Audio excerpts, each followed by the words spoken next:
The plot thickens with the IRS scandal. Now the Wall Street Journal says the IRS also slowed tax exemption approval for pro-Israel groups. We're going to bring in now Republican Congressman Mike Kelly from Pennsylvania. Congressman, there's a lot of our viewers are very worried that they're really concerned about the IRS scandal. They want to get to the bottom of it and found out how broad-based it was. And they're worried that come the congressional summer recess, the scandal just goes away and it's forgotten about.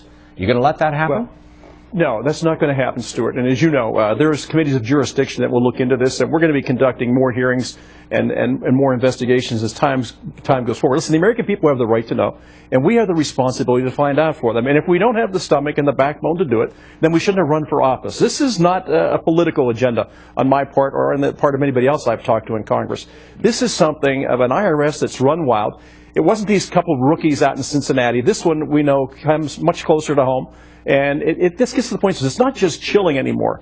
This is downright freezing. We are at a point now where we have got to fix this. We are losing the faith and confidence of the American people in the government. And if they can't trust those they've elected to go and find out these things, my goodness, who can they trust? So we've got to restore that faith and trust. The most important part of our government is the faith that the people have to have. And I would just say, at this point, we've got to delve deeper and deeper into this. Okay, now I've gone a bit further than that in an editorial on this program. I've said, in my opinion, the machinery of government was used to intimidate the president's political opponents during the election campaign last year.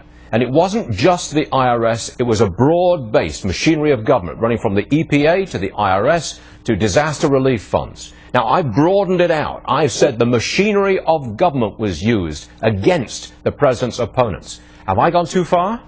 No, I don't think you've gone too far, and I think it's very important to point out. The executive branch has just tremendous powers that can never be abused. They have to be used responsibly. There's also the machinery of government that allows Congress, your representatives, to go and look at what happened. We have the oversight part of Congress. We have the responsibility to find out and to rein it in if it's out of control. For us to walk away from that responsibility would be absolutely outrageous. Over 1,400,000 people have given their lives to maintain this type of government. But look, you're in recess at the moment for the Memorial Day holiday, I guess you'd call it. Right. Then we've got the July the 4th Independence Day holiday. Again, Congress is not in session. And then you've got the long summer recess.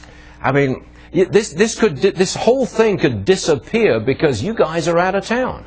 No, that's not going to happen. Listen, we may not be in Washington, D.C., but we're still in touch with each other all the time.